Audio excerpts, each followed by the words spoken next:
عليكم ورحمة الله. الحمد لله رب العالمين والصلاة والسلام على سيد الأنبياء والمرسلين وعلى آله وأصحابه أجمعين. أعوذ بالله من الشيطان الرجيم. بسم الله الرحمن الرحيم. ولا تحسبن الله غافلا عما يعمل الظالمون.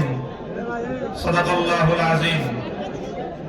বাংলাদেশ খেলাফত মজলিস গোপালগঞ্জ জেলা শাখা কর্তৃক আয়োজিত আজকের এই গণসমাবেশে উপস্থিত সংগ্রামী সভাপতি, উপস্থিত বাংলাদেশ খেলাফত মজলিসের কেন্দ্রীয় মহাসচিব সহ অন্যান্য নেতৃবৃন্দ, গোপালগঞ্জ জেলা শাখার নেতৃবৃন্দ, অন্যান্য জেলা এবং থানা থেকে সমবেত আমার প্রাণপ্রিয় বাংলাদেশ খেলাফত মজলিস ও সহযোগী সংগঠন সমূহের দায়িত্বশীল নেতৃবৃন্দ, মঞ্চে উপবিষ্ট আছেন গোপালগঞ্জ জেলার শীর্ষ ওলামায়ে কেরাম, সর্বস্তরের গোপালগঞ্জ জেলাবাসী।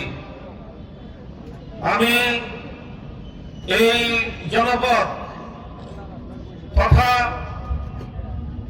শত শত বর্ষের এই কখনো পূর্ববঙ্গ, কখনো পূর্ব পাকিস্তান, কখনো বাংলাদেশ নামক এই জনপদের হাজার বছরের শ্রেষ্ঠ সন্তান মুজাহিদে আজম আল্লামা শামসুল হক ফরিদপুরি রহমতুল্লাহ আলাইহির স্মৃতিধন্য এ মাটিতে দাঁড়িয়ে সর্বপ্রথম মহান আল্লাহ পাক রব্বুল আলামিনের দরবারে শুকরগুজারি আদায় করছি, যিনি এই গোপালগঞ্জের মাটি এবং মানুষকে আল্লামা শামসুল হক ফরিদপুরি রহমতুল্লাহ আলাইহির বিপ্লবী আদর্শের ভিত্তিতে আল কোরআন এবং ইসলামী সমাজ গড়বার লক্ষ্যে একটি দীপ্ত কাফেলা হিসেবে বাংলাদেশ খেলাফত মজলিসকে আজ এই পর্যায়ে উন্নীত করেছেন। আমরা আজ স্বপ্ন দেখতে পারি ইনশাআল্লাহ আগামীর গোপালগঞ্জ হবে ইসলামের গোপালগঞ্জ, আগামীর গোপালগঞ্জ হবে আল্লামা শামসুল হক ফরিদপুরি আদর্শ প্রতিষ্ঠার গোপালগঞ্জ,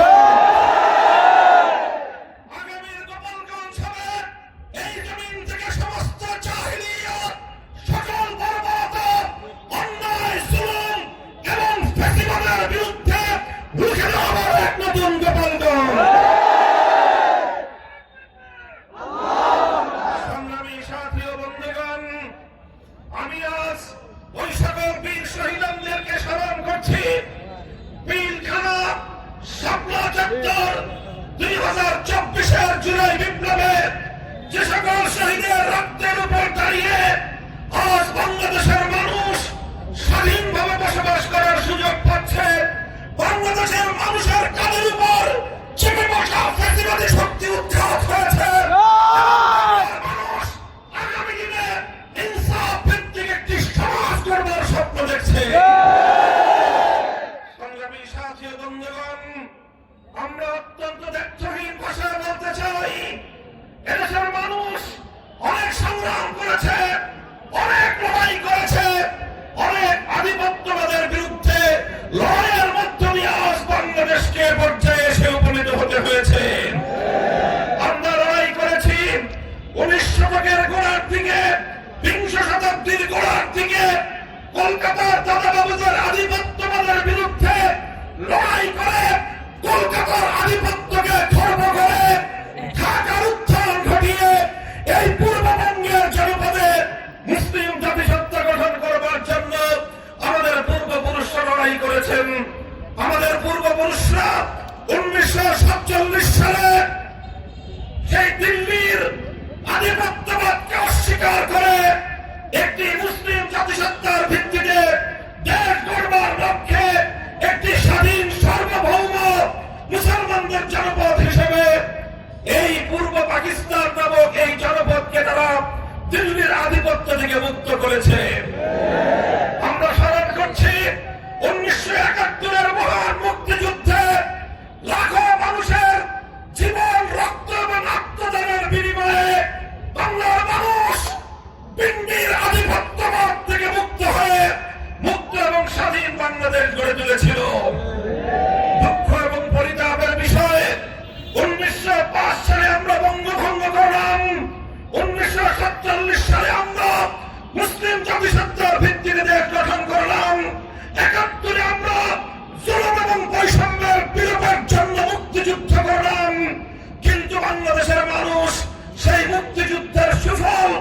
তথা বৈষম্যহীন সমাজ করতে পারলো না।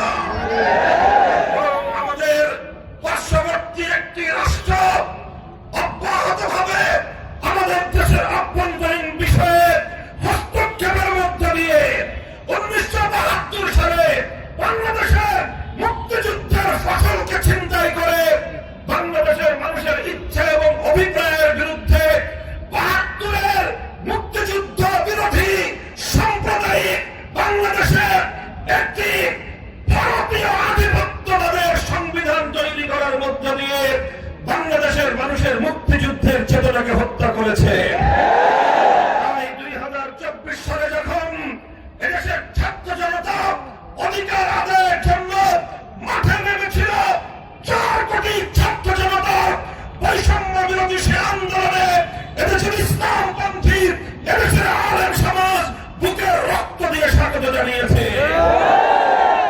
আমরা বলতে চাই, এভাবেই এদেশের ইসলাম প্রিয় জনতা প্রতিটি আধিপত্যবাদ বিরোধী লড়াইয়ে দেশের মানুষের অধিকার আদায়ের প্রতিটি সংগ্রামে রক্ত দিয়েছে, জীবন দিয়েছে, কিন্তু কাঙ্ক্ষিত ইসলামের সোনার বাংলাদেশ আজ পর্যন্ত আমরা করতে পারিনি।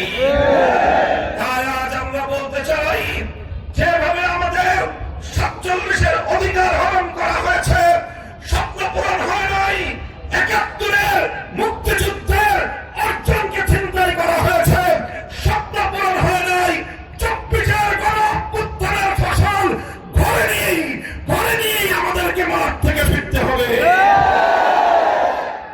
সংগ্রামী সাথী ও বন্ধুগণ, 24-এর জুলাই বিপ্লবের চেতনার ভিত্তিতে আজ এই গোপালগঞ্জের এই মুক্তমঞ্চে এই মঞ্চে দাঁড়িয়ে আমি স্পষ্ট ভাষায় বলতে চাই, 72-এর ভারতীয় আধিপত্যবাদী বন্দোবস্তে আগামীর বাংলাদেশ চলতে পারে না। ভারতীয় সংবিধানের মূলনীতির ভিত্তিতে প্রণীত 71-এর মুক্তিযুদ্ধের চেতনা পরিপন্থী 72-এর সংবিধান বাংলার মাটিতে চলতে দেওয়া হবে না। আগামীর বাংলাদেশ গড়ে উঠবার জন্য 2024-এর জুলাই বিপ্লবের সনদকে রাষ্ট্রীয়ভাবে স্বীকৃতি প্রদান করে আইনি ভিত্তি প্রদান করেই 2026 সালের ফেব্রুয়ারির জাতীয় নির্বাচন হতে হবে। সংগ্রামী সাথী ও বন্ধুগণ, জুলাই বিপ্লবের ছাত্র জনতা এদেশের শাহাদাত বরণকারী আবাল বৃদ্ধ সহস্রাধিক প্রাণের অযুত প্রাণের রক্তের বিনিময়ে দ্বিতীয় স্বাধীনতার যে স্বাদ বাংলার মানুষ উপভোগ করতে শুরু করেছে, এটাকে পূর্ণাঙ্গতা পর্যন্ত পৌঁছে দেওয়াই আমাদের আগামী দিনের সংগ্রাম। আমি আপনাদেরকে উদাত্ত আহ্বান জানাচ্ছি, বাংলাদেশে ফ্যাসিবাদ উৎখাত হয়েছে, নতুন কোন ফ্যাসিবাদ বাংলার মাটিতে আর শেকড় কেড়ে বসতে দেওয়া হবে না ইনশাআল্লাহ। এদেশের মানুষ অনেকবার প্রতারিত হয়েছে, এদেশের মানুষের মুক্তির সংগ্রামের প্রতিবারের বিজয়কে ছিনতাই করা হয়েছে। এবারের বিজয়ের অর্জন যে কোনো অপশক্তি ছিনতাই করতে আসবে, ঐক্যবদ্ধভাবে তাদের বিরুদ্ধে রুখে দাঁড়াতে হবে। প্রস্তুত থাকবেন তো ইনশাআল্লাহ? বাংলাদেশ খেলাফত মজলিসের পক্ষ থেকে গোটা বাংলাদেশে আমরা আমাদের রিকশা প্রতীকে দলীয় মনোনয়ন প্রদান করেছি, প্রার্থী ঘোষণা করেছি। আমি আমার মনোনীত সংগঠনের প্রার্থীদেরকে আপনাদের কাছে তুলে দিতে চাই এবং আপনাদেরকেও বলতে চাই, আমরা নির্বাচনে যেভাবেই অংশগ্রহণ করি না কেন, আমরা যাদেরকে মনোনয়ন দিয়েছি, আগামী 5 বছর আপনাদের যে কোনো দুঃখ কষ্টে, আপনাদের যে কোনো সমস্যা সম্ভাবনায় আমাদের প্রার্থীরা আপনাদের সাথে ছায়ার মতো সঙ্গী হয়ে থাকবে ইনশাআল্লাহ। আমি আমার দায়িত্বশীলদেরকে বলতে চাই, আমাদের মনোনীত প্রার্থীদেরকে বলতে চাই, আপনাদের কাছে এই জনগণের জনপদের 5 বছরের দায়িত্ব অর্পণ করে গেলাম। এই আমানতের দায়িত্ব পালন করেই আল্লাহর কাছে জবাবদিহিতা করতে হবে, জনগণের কাঠ করে আপনাদেরকে জবাবদিহিতা করতে হবে। সুতরাং জুলাই সনদের ভিত্তিতে উচ্চ কক্ষে সংসদে দ্বিকক্ষ বিশিষ্ট সংসদ গঠনের সিদ্ধান্ত হয়েছে জাতীয় ঐক্যমত্য কমিশনে। কিন্তু সেই উচ্চ কক্ষ কিভাবে গঠিত হবে সেটা নিয়ে বাংলাদেশের রাজনৈতিক পক্ষগুলো একমতে আসতে পারেনি।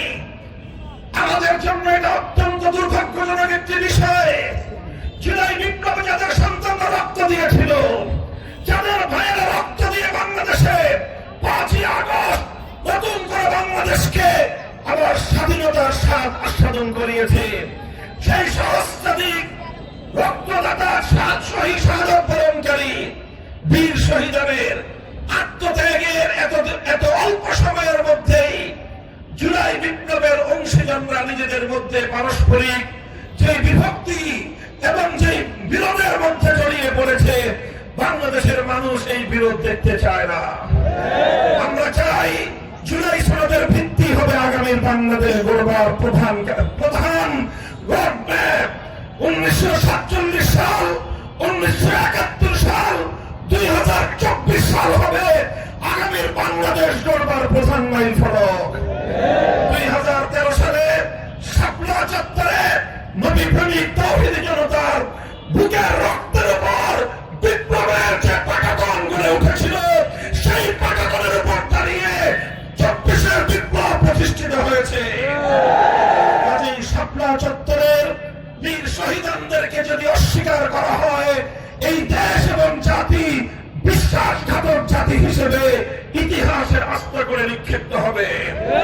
তাই 2009 সালের পিলখানা ট্রাজেডিতে শাহাদাত বরণকারী বীর শহীদান, শাপলা চত্বরের নবী প্রেমিক বীর শহীদান, 24-এর জুলাই বিপ্লবের বীর শহীদানদেরকে যথাযথভাবে রাষ্ট্রীয় সম্মান প্রদর্শন করার জন্য আমি উদাত্ত আহ্বান জানাই।